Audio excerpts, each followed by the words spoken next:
If we show emotion, we're called dramatic. If we want to play against men, we're nuts.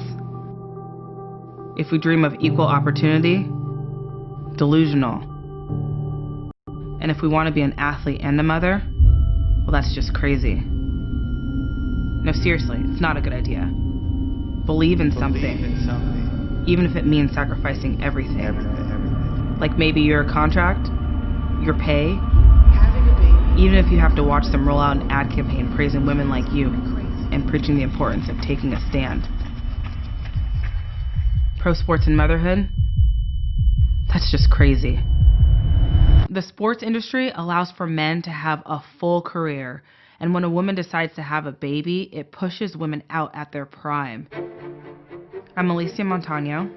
I'm an Olympian, I'm a national champion, and I've been one of the top 3 runners in the entire world. And I'm a mother. Make way for Prince Astor! My daughter Linnea is 4 years old, and my son Astor is 1.5. When I was pregnant with Linnea, I kept training. I even ran in a big race, and it was a pretty big deal. They called me the pregnant runner. Why this race was so important for you to run 8 months pregnant? I wanted to turn stereotypes about pregnancy upside down. Exercising through pregnancy is great for both the mom and the baby, and I wanted to show people that you can be a mother and still have a successful career, even in sports. I was sponsored by Nike, and then when I told them that I wanted to have a baby during my career, they told me, simple, we'll just pause your contract and stop paying you. And we're not just up against our sponsors. The U.S. Olympic Committee strips our health insurance if we do not stay at the top of our game during our pregnancy. And this just makes our comeback even harder. So I left Nike and I went to ASICS. I had my daughter, and when I was on my return and trying to recover from my pregnancy, they also threatened to stop paying me. I was pissed. I was very upset at the fact that there was not a policy in place that would protect me. And I fought tooth and nail to make sure that this would not happen to other women.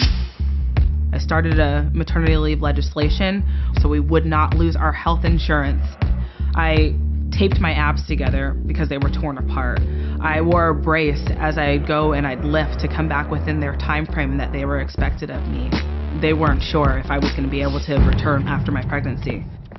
I proved them wrong.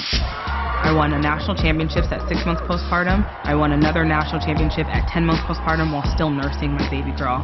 I showed up to the World Championships in Beijing, China, still nursing my daughter and pumped for 10 days so that I can ship my milk back to my daughter in the States. Not having any system in place to protect our female athletes, it puts our health at risk. Our sponsors know this isn't right, which is why they implement confidentiality clauses that forbid us from talking about the scale of the problem, which prevents us from being able to change it. So companies like Nike tell us to dream crazy.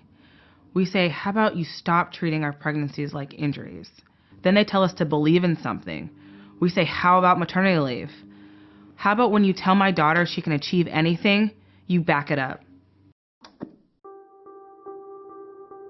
If they try to dismiss your pregnancy, if they call it a distraction or an injury, remind them what they told us, that great athletes never back down, that great athletes push the limits of what's possible, both on and off the track, because that's the warrior spirit that packs stadiums and sells sneakers.